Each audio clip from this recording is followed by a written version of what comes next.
I never thought a single phone call could change the entire course of my life.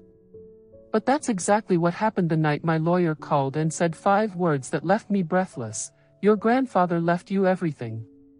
A man I had barely known, a billionaire with more power and wealth than most people could imagine, had left me his entire $7 billion empire. Properties, businesses, accounts, investments, all in my name. At first, I thought it was a cruel joke. But the paperwork was real, the numbers were real, and within hours my life had shifted in a way I could never have prepared for.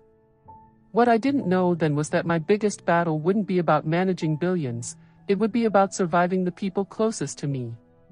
Light bulb before I dive in, don't forget to like this video, subscribe to the channel, hit the bell icon so you never miss a story, and share your thoughts in the comments. I'd love to know what you would have done in my place.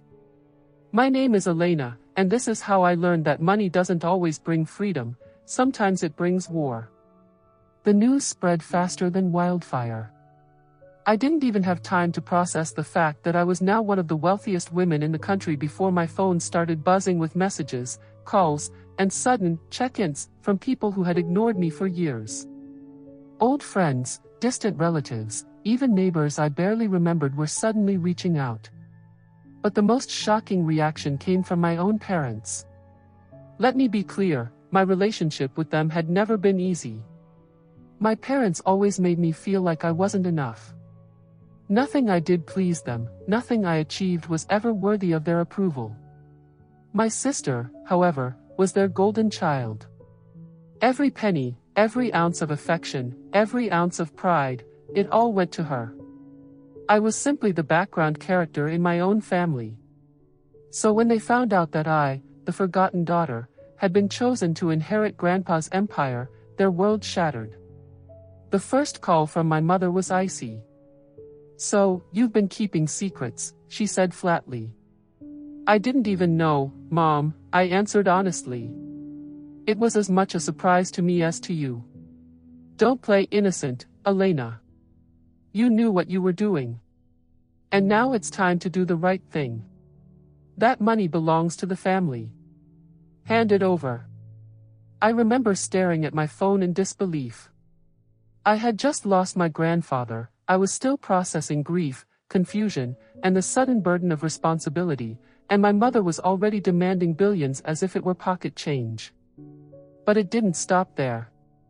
The very next day, my parents showed up at my apartment. Not to hug me, not to comfort me, not even to talk about Grandpa. They came with paperwork, contracts they had already drawn up, ready for me to sign, transferring my inheritance to them.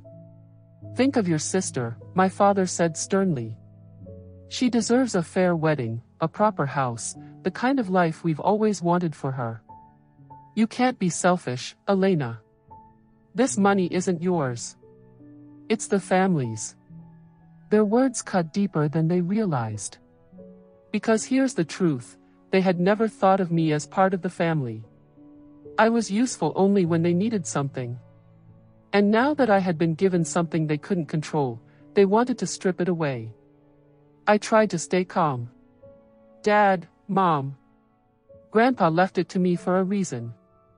I didn't ask for this. But I can't just hand it over. That's when my mother's face hardened in a way I'll never forget.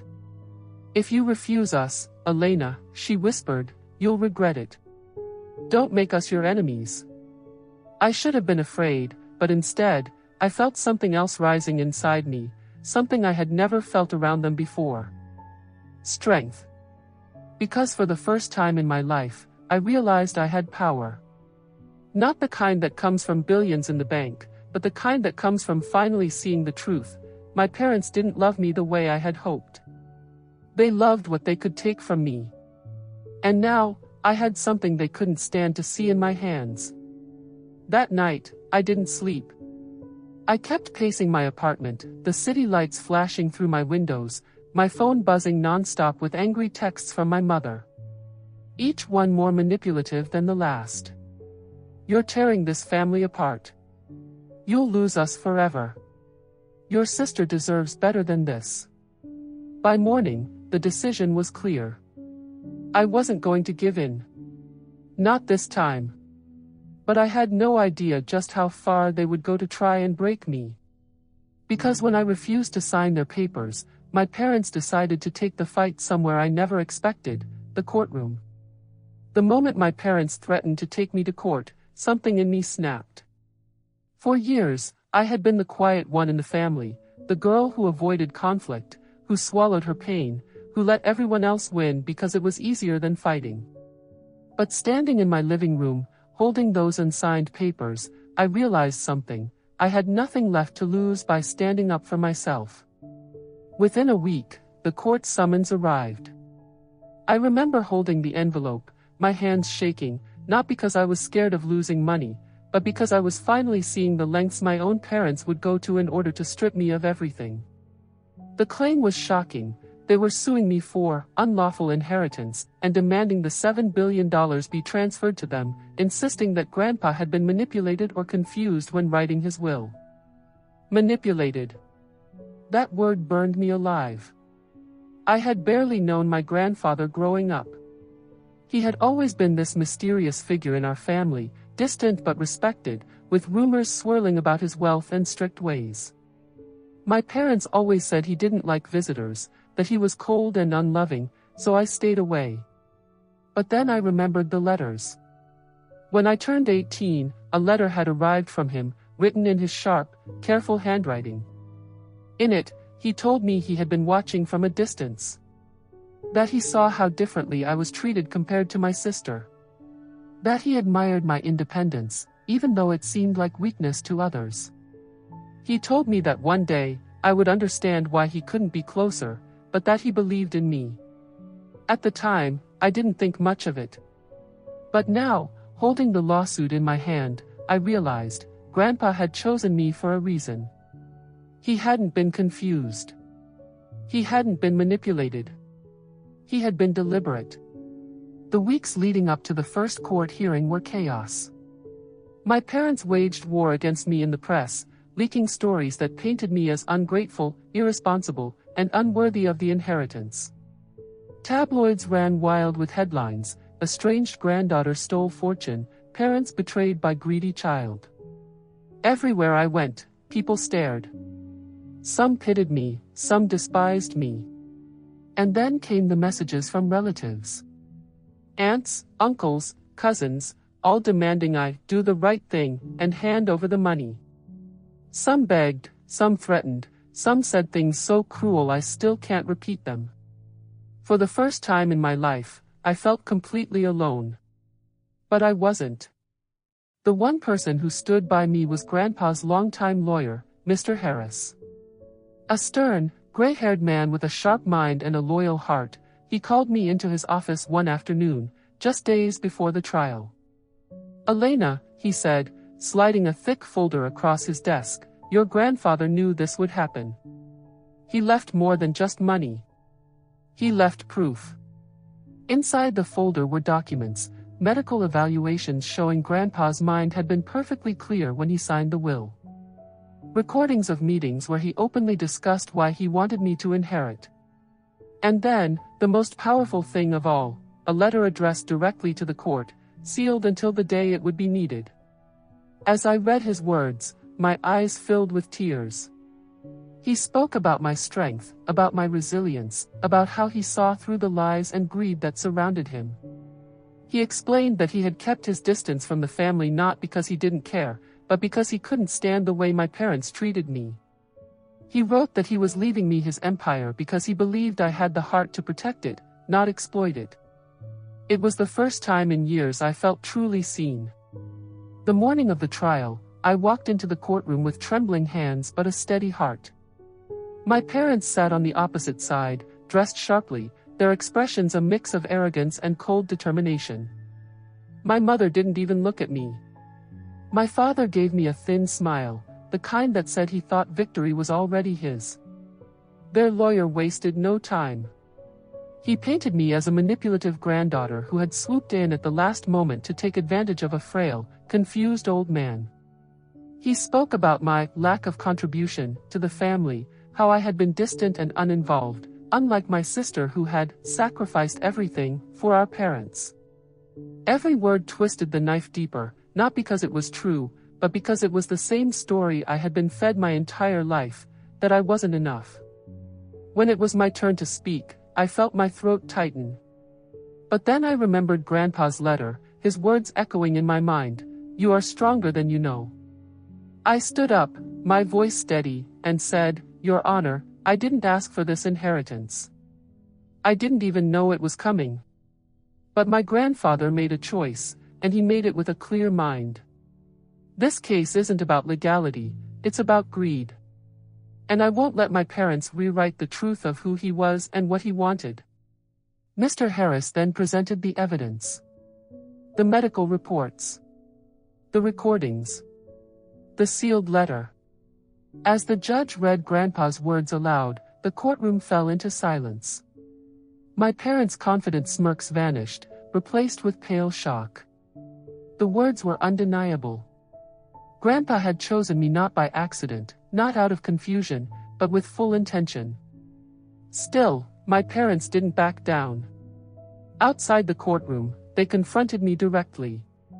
"You think this makes you powerful?" my mother hissed. "You think this money will protect you? We are your parents, Elena. We made you. Without us, you are nothing." And in that moment, I finally saw them for who they were. Not parents. Not protectors. Just people blinded by entitlement and greed. I walked away without answering, my heart pounding with both pain and relief. For the first time, I wasn't their puppet. But I knew this wasn't over. Because people like my parents don't stop when they lose in court. They plot, they scheme, they find new ways to break you. And I could feel it in my bones, the real battle was only just beginning. After that first day in court, I thought maybe, just maybe, my parents would finally accept the truth. But I should have known better. Greed has a way of poisoning people, of making them believe they deserve something, even when it was never theirs to begin with. A week later, I woke up to dozens of missed calls. At first, I panicked, thinking something terrible had happened. But when I opened my messages, my blood ran cold. Photos of me walking into the courthouse, photos of me leaving a restaurant, even one of me in my own driveway, all posted online with cruel captions. My parents had turned the media against me again, this time claiming I was a reckless child, blowing through money I didn't deserve. The worst part? Strangers believed them. The harassment was relentless. People I had never met sent me threats, calling me selfish, heartless, a fraud. I couldn't even go to the grocery store without hearing whispers. I had never felt so exposed in my life. And then came the betrayal I never saw coming. My sister, Melissa, had always been closer to my parents. She was the golden child, the one they praised, the one who could do no wrong. But I never thought she would turn on me in such a cruel way. One night, she showed up at my house, tears streaming down her face. "Elena, please," she begged, clutching my hands. "Mom and Dad are desperate.